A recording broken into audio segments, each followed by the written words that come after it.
شب هر سو بیقرار، شاید دنیا را داخل دلدار من. سبک چو بادی سحر کنند هر سو گذر، رود به هر آشیان کشد به هر گوشه بار، کشاند این دل مرا به سوی آن دلربا، به دام او روم من بی پروا.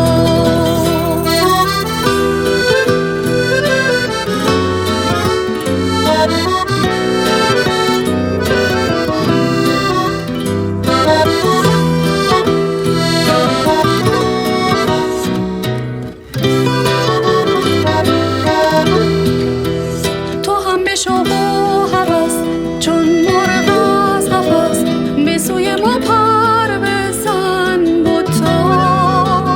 مشو تو ای فتنه‌گر از ما بی خبر، چه راز و غافلی چه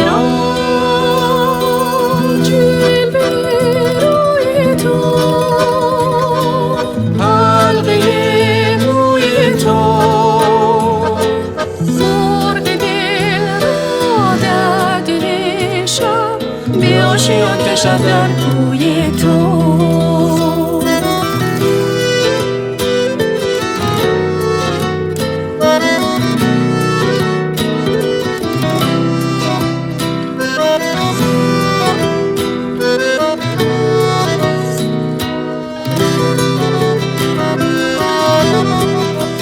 تو هم به شوق و هوس چون مرغ از قفس، به سوی ما پر بزن بتا.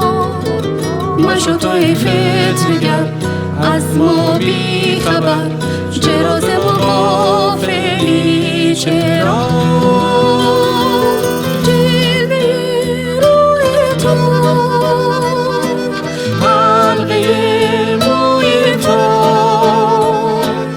مرغ دل را در دل شب به آشیان کشد در کوی